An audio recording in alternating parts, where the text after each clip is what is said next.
Hello, NBA fans. My name is Matt Eppers. I am a digital producer at USA Today Sports, and welcome to the NBA Roundtable.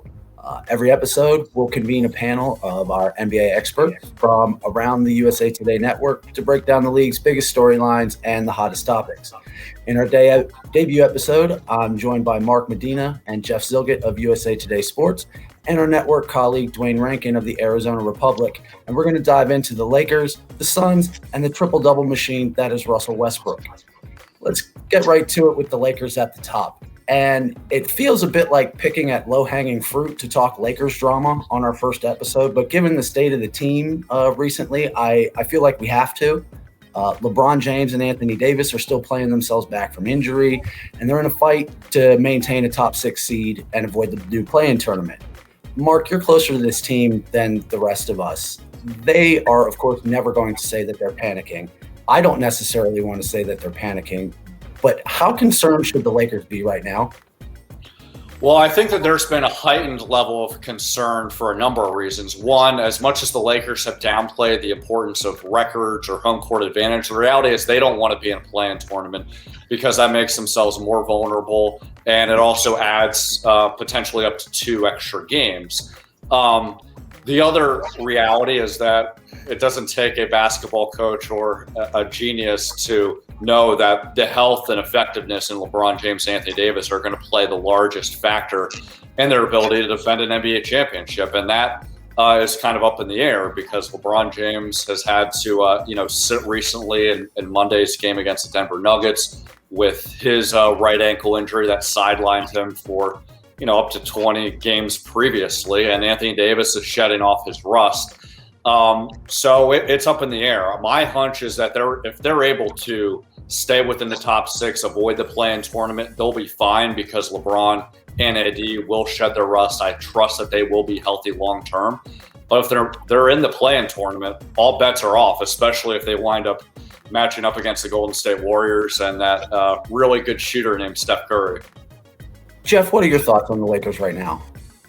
Well, Mark hit on a couple of those points, although I'm not sure how safe this team is, even if they get into the round of, they're in the final 6 teams right there and don't have to play the playing game. They could potentially see the Los Angeles Clippers or the Denver Nuggets in the first round if they stay where they are at 5 or 6. And I think that's of concern to the Lakers. And also, I'm not sure that I'm sold that LeBron is going to be healthy long term. The high ankle sprain is something that could linger, and this has the potential to really derail their season. And so, they do have reason to be concerned, and they do want to avoid the playing game. And I think you add all this up, and there's real reasons to be concerned that the Lakers are going to have difficulty repeating as NBA champions. So you come at this, from a Suns perspective. How vulnerable do the Lakers seem right now to some of the other teams in the Western Conference? They just beat Denver without LeBron. So I don't know. I just don't see it the same. I think that, anyone down LeBron James, I just don't think that's a safe bet. The guy has proven time and time again. I get this is the longest stretch he's been out. I get what kind of injury it is, but you don't spend the money he spent on getting his body right. You don't come into the league with this package that no one else has ever had that's lasted this long and think, oh, well, he's not going to be right. What I would be worried about is just how this is going to work. They only got a certain amount of time to get this right as a collective. That seems to be the bigger issue for me. I mean, can Davis and LeBron know how to play with each other? Drummond doesn't. So how do they put him in this whole thing and see that he can be a part of this and be a factor? Because I think he should be a factor moving forward, but making all the pieces work and then trying to get them right before they get ready to play. This season's been out of whack all year. I mean, guys have been hurt, COVID, so to expect the unexpected is what we should be expecting. So, if LeBron and they get right in terms of them as a group, I don't see no reason why they can't make a deep run in the playoffs. Now, if they lost to Denver or the Clippers in the first round,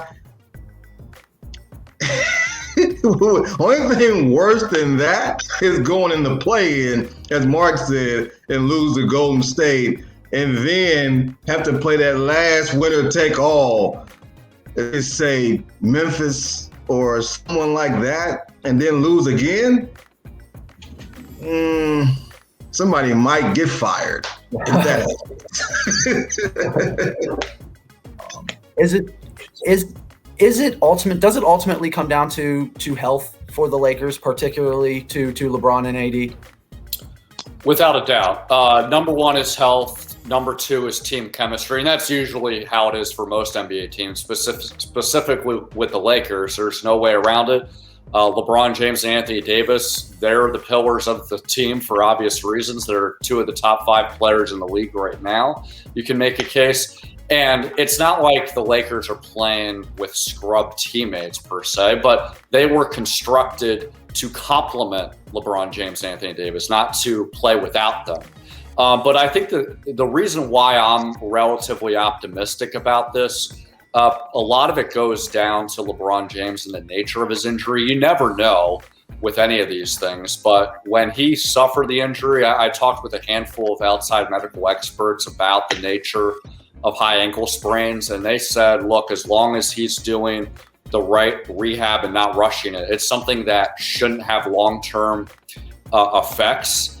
Now, since then, LeBron has said, look, I'm never going to be 100% in my career, and the fact that he had to sit out Monday's game against Denver after only playing 2 games might raise some red flags, but I think that there is some gray area with that.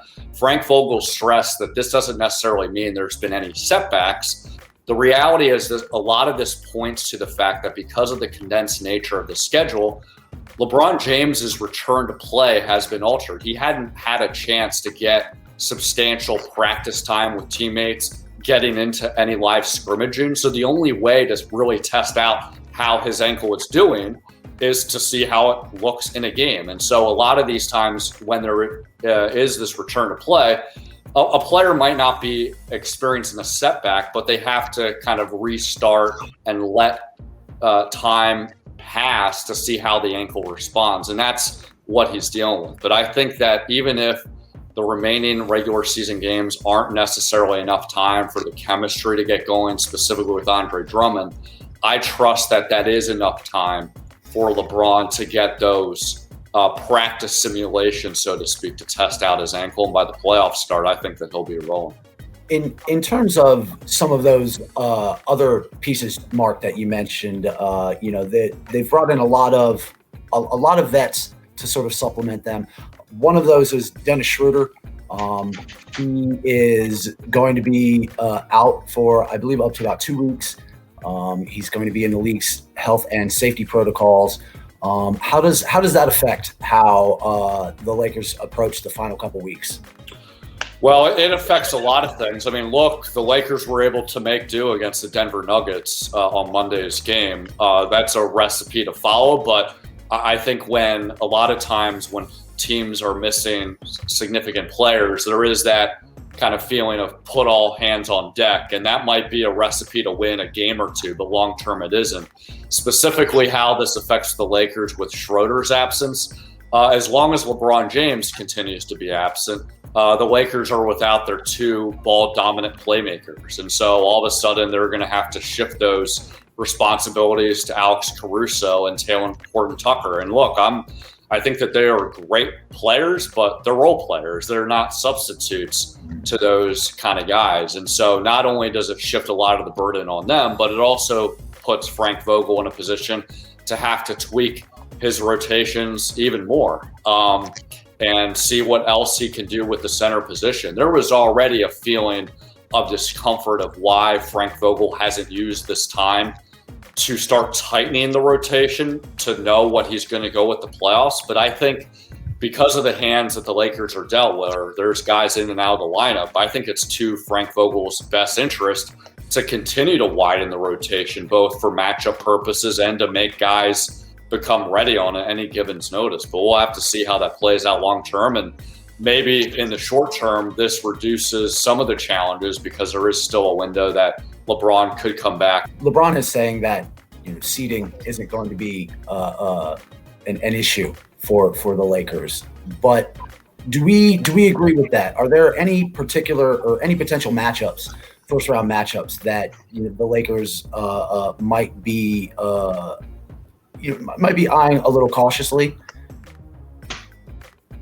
Again, the Clippers. I mean, I'm sorry. I mean, that's not what you want to be opening up against in the first round. But I say all that because the Suns are kind of going through the same thing. They're like, well, if you end up playing this team in the first round, or if you end up playing them in the second round, I mean, look, you got to go through what you got to go through to get there anyway. And I get the less stress of it, the better. But I mean, if you play the Clippers and get them knocked out of the way, then you're just eliminated a favorite. So that helps your chances moving forward. So I just think but that matchup in particular, you're asking now LeBron to guard somebody he probably shouldn't be trying to guard on a bum ankle. Kawhi or Jordan or whoever, either one of those, the situation he's going to have to guard one of those two. Clippers are just, golly. Mark, you know better than I do, but the talent level to me is just off the charts when I look at that team. They added Rondo. I mean, that's how good that talent is there.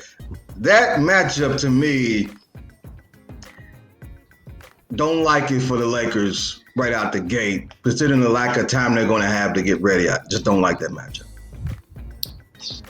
Yeah, on paper, I don't like that matchup either, and I like what the Clippers did with adding Rajon Rondo. He's a great playmaker, and he has that nickname Playoff Rondo for a reason.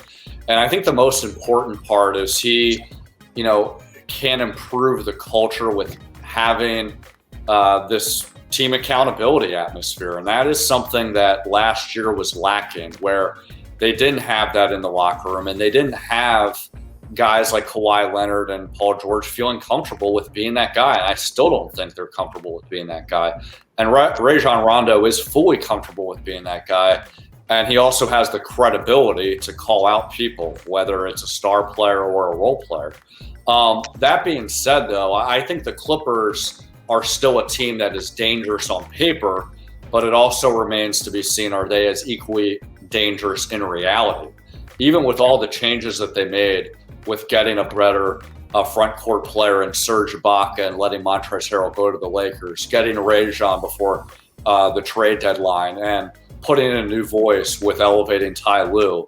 The Clippers have still been wildly inconsistent, and they've also had a lot of different injuries, most notably to Kawhi and Paul. And as a result, there's been so many different lineup combinations, different starting lineups. So while there may have been new prescriptions, so to speak, to address their symptoms from last year, the symptoms are still there. And so that's right, where it makes the Clippers vulnerable. And how this applies to the Lakers. Look, the Lakers, again, their fortunes rest on how healthy they are and subsequently how great chemistry they have. And if they meet the Clippers in a 4 or 5 matchup, it doesn't matter what seeding there is, because A, the home court advantage is not as much of a factor because there's reduced fans in the building. But B, even if the Lakers are going to be the 5 seed, there's still going to be more Laker fans in the building anyway. There's so many variables. We know what they are, but because we're in complicated times with a unique season under unique circumstances, we don't know how all those puzzle pieces are going to fit. LeBron says playoff seeding isn't going to matter that much for the Lakers. But what about some of the teams at the top of the West, for whom seeding might be a little bit more important? Duane, how significant is the number 1 seed for a team like the Suns? Very, very significant. Again, Chris Paul, he's been there, he's done it. Jay Crowder has, but we're talking about Devin Booker, DeAndre Ayton, Mikal Bridges, Cam Johnson. They haven't seen any of this at all. So the weaker the opponent they can play the better. What's interesting about looking at the 4 teams that they could end up playing if they end up a 1 seed, it's Portland right now, Golden State, Memphis, and San Antonio. San Antonio just beat them by 26 without 3 guys at home. Memphis has guys that they're going to compete, so that could be an interesting series. Golden State, don't like that Steph Curry first round series with them, but I think they have obviously a much better team than Golden State. Curry's one player. The Suns are great as a collective. And then you're looking at Portland. They kind of had their way with Portland. Phoenix has, they won the first 2 games, won a really good one in Portland and just dominated them in Phoenix by 32, I believe was the final score. It won by.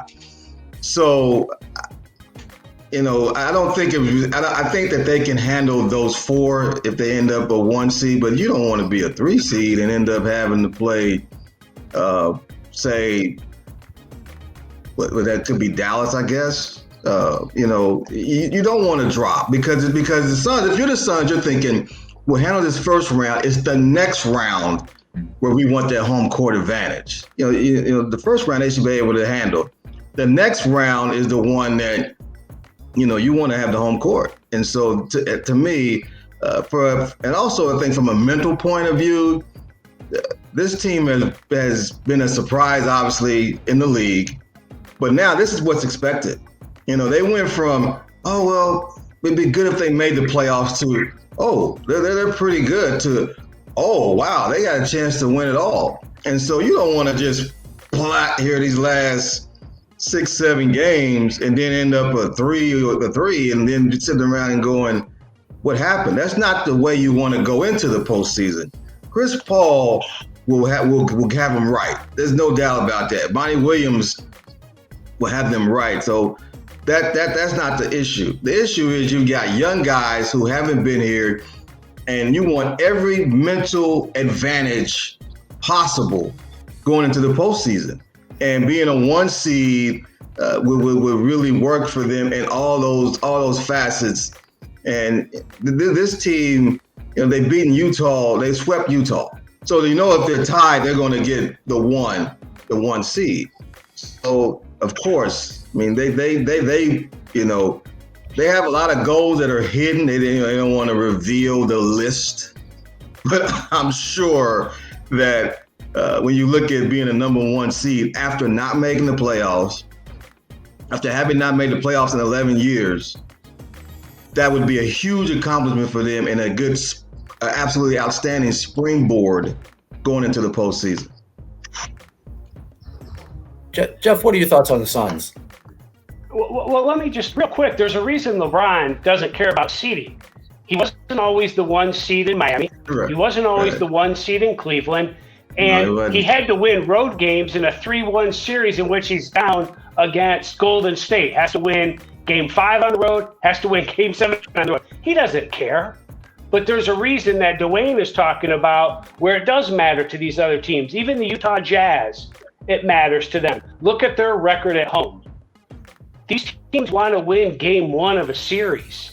You don't want to be down 1-0 in these series, especially when you're a team like Phoenix, for the reasons Duane laid out. Even the Utah Jazz. Now, the Denver Nuggets, look, they have that experience, even though there wasn't home court, road advantage, disadvantage in the bubble. They had the experience of needed to win a must-win game. And so that's why I do think it becomes important for some of these other teams to have the number 1 seed. And I was just looking, Phoenix plays really well at home this year, but they've also been, and Duane knows this, they've played well on the road too. I mean, there's a reason that, they're a half a game out as we stand here talking today, among the best teams in the NBA. You play well at home, you play well on the road, but I do think there is that little edge that you gain from knowing there's the comfort level. And players talk about this all the time, except probably LeBron, is there is that comfort of being in your home environment. I know travel is so much different for teams this year. I know there's not fans, but look at home road records this year. The good teams do play well at home. And, it does matter. LeBron likes to say that home court advantage only matters if there's a game 7. Sooner or later, a team needs to win on the road to prove themselves. But given their choices, teams always want home court. And that's why I think it is important to a team like Utah and Phoenix, who, probably haven't advanced as far in the playoffs with the group of guys they have, in previous seasons. And so, again, I think the same thing applies to some of the teams in the East, especially Philadelphia. Brooklyn would love that as well. Milwaukee, probably a little less so, even though they have not reached the NBA Finals. They know the rigors of needing to go on the road and win a game. And, that's why when we sit here and talk about it, the team with the better there's a reason the team with the better record gets that advantage. And just really quick follow on the Suns. They had 6,000 fans for their last game. I mean, the number is going up and up. The limit is supposed to be 5,500 plus. I think come postseason, you could see easily 7,000 in there. And listen, I haven't been around the rest of the league in terms of being at other arenas because obviously travel reduced because of COVID, but it gets loud. It gets loud for especially when you think about these players haven't been in arenas with fans all year. So all of a sudden you walk in there and you're like, whoa, like what is this? And I think that's going to be an advantage for Phoenix being at home to have that kind of fan support. Again, if it's up to 7,000, 7,500, that plays a role in terms of again, and for a young team that can feed off of that. Devin Booker's been waiting 5 years to play in the playoffs. He's already saying it sounds like 9,000 or 10,000 is in the building from the last game that they played at home. So you got some eager guys that want to get after it, and having that fan support bodes well for them going into the postseason. I can't remember who it was recently. A player mentioned that he was surprised at just how loud 3,000 fans really sounded, especially after not playing in front of fans for so long. Let's shift gears a little bit for our third topic to the one Russell Westbrook. He's been making some waves lately. Jeff, you recently wrote a story titled "Russell Westbrook is a triple-double machine, so why do so many hate his game?" It's been a month of more eye-popping numbers from Russ since that story was published, and the narrative around him is much the same, it seems. So, Jeff, why do so many seemingly still hate Russell Westbrook's game? Look, we've entered this age of efficiency. We had the age of enlightenment. Now we have the age of efficiency. And look, if you look at some of Russ's shooting numbers, you combine it sometimes with this high turnover rate. And that's where the criticism comes from in this age. But I was saying earlier today, I think the criticism spills over into hyper-criticism. And we're really criticizing a guy who's going to be a Hall of Famer. And the one thing is I start to dig into the numbers a little bit. And look, there's the caveat that he did play with really, really good teams in Oklahoma City and in Houston. But his triple doubles, they result in victories. And of his 100, and I think he's at 177 as of taping right now, triple doubles, a few behind Oscar Robertson for the all-time record. And he is 144-34 when it comes to his one-loss record with triple-doubles. All right, so let's just say a majority of them, yes, are with Oklahoma City, some with Houston. The Wizards are 19-13, which is a really good record for this Wizards team, considering everything that they've had to go through this year. And so I think we're hypercritical of Russ. I think we also probably don't appreciate what he does enough. When you're talking about a 20 assist, 20 rebound triple-double, it's almost unheard of. And the only other guy we hear of doing it is Wilt Chamberlain.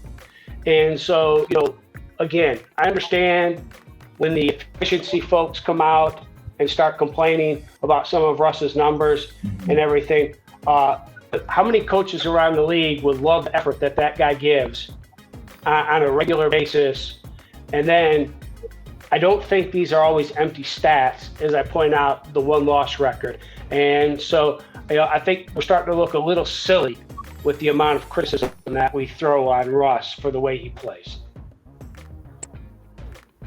Well, Mark, if you want to go before me, that's cool. I'll pass the ball to you. Like Russ passes the ball, I'll pass the ball to you. Go ahead. All right, I'll catch it here. I appreciate it, Duane. Look, I think as Jeff mentioned, there oftentimes, especially unfortunately in our field and in general, there's sometimes overreaction to the reaction, over criticism to the criticism. So I think that there were certainly legitimate questions to be asked about how Russ plays his game. Does he sometimes turn off teammates? Is he making the right decisions, i.e. with the turnovers? There certainly were feelings, particularly toward the later years in Oklahoma City, that some of his triple-doubles were empty calories. But I think that is also overlooking the positive aspects. Look, I know I am in the minority on this, but I believe it and I'll own it. I think the Rockets made the right decision in getting Russell Westbrook last year. And obviously that blew up in their face because Chris Paul was really good and he was fighting Father Time really well. But at the time, Chris Paul was coming off a lot of injuries with the Rockets in consecutive seasons. And there's no way around it. He and James Harden wound up having a lot of conflict. And I think when I'm looking at the season that Russ had in Houston, while there may have been things that came out after the fact of him and Harden not really being on the same page and him not liking how the Rockets culture was, a lot of that had to do with more of how practices were conducted and just the overall culture. I think on the court, the dynamic really worked well because, Harden would do his isolation heavy plays and plotting pace while Westbrook would bring the other element of going 100 miles an hour and getting easy shots at the rim. And so I think it was a good yin and the yang. And so how this applies to Washington, I think it's carried over where there's been a really good dynamic between him and Bradley Beal. And even if Westbrook has at times this demanding personality, it all seems to come from a good place where he's trying to establish the tone and make everyone better. And that's something that you always have to credit him, that he is that 82 gamer where the effort's never a concern and there's always this level of consistency. I just think, just really quick, just to piggyback off what you guys said, Russ's game has always been hard. It's never been an easy game. I mean, he goes to the rim relentless. Everything is just rough. That's the turnoff, because it's not smooth like Steph Curry. It's not smooth like Kyrie. He doesn't have that kind of game. It's relentless, in-your-face style, and that turns off people who can't seem to get out of what they're used to seeing with other guys. But I'm just going to be honest. I've been a fan of his since he came into the league because of his relentless nature. When Kobe Bryant says that Russ has the mentality that he has, that's a check mark that you can play. So all this other stuff about what he does, I get the turnovers, I get all that. But the guy is a box office, and he's made Washington worth watching again. I mean, they had Bradley Beal the leading scorer, and it was like, whatever. Now Russ is playing the way he's playing. It's like, oh, wow, they could be interested in the playoffs. That doesn't happen without Russell Westbrook. Yeah, just a real quick point. I'm sorry, Matt. Look, I'll wrap it up here with Russ. I also think it helps that Scott Brooks is the coach of that Wizards team. They had that experience together with Oklahoma City. Scott Brooks loves Russell Westbrook. There's a connection there that works.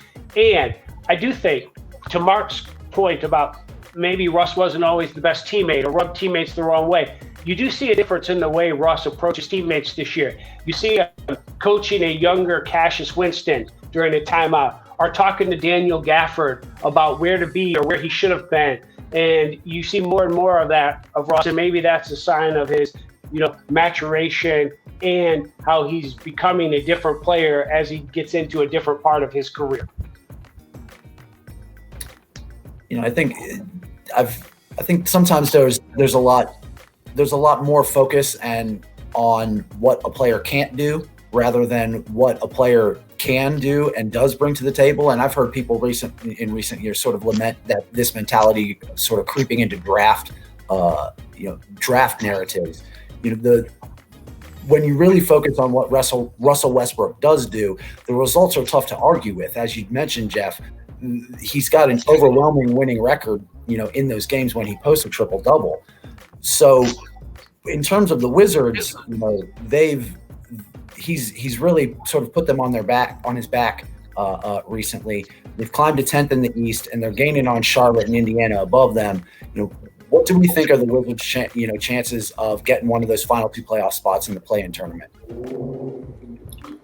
Oh, I love it. I think that outside of the Warriors, which are the team in the West to pay attention to and play in, the Wizards are the most dangerous play-in kind of tournament, and a lot of it has to do with Russell Westbrook, with just how he can change a game, and as long as he's on the floor, you're always going to have a chance. Now, how sustaining is that? I don't think it gets them past the first round because they're going to be facing a really good top-seeded team, whether it's Philadelphia or Brooklyn or Milwaukee. But they're always going to be due for making each game competitive and having a chance to steal a game or two. And how that applies to a play-in tournament, that might just be the recipe that you need to survive and advance. Go ahead, Jeff. I'm sorry. Go ahead, Jeff. No, you're up, Duane. No. I just think that I wouldn't want to play him. I just wouldn't. I wouldn't want that in the play-in. I mean, Russell and Bradley. This backcourt. I don't think that's talked about enough about how good they are. You're talking about a supreme scorer playing with somebody who can get you 20 assists in a game.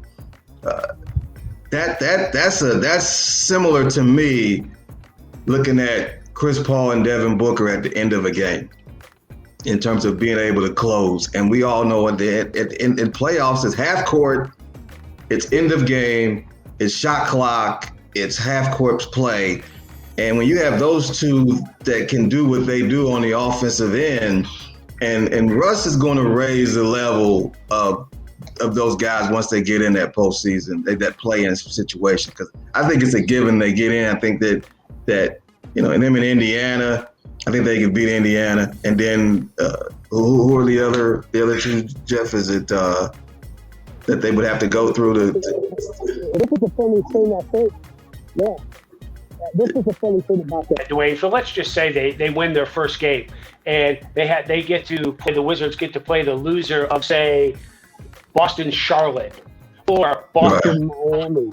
Like, if you're the loser of that game, there's no way that you want to see the Wizards in that one game scenario, especially if you're Boston or Miami. That puts a ton of pressure on you to have to win that one game. Or even a team like Charlotte, which is trying to get playoff experience more than just a play-in game scenario. They want to get into a series.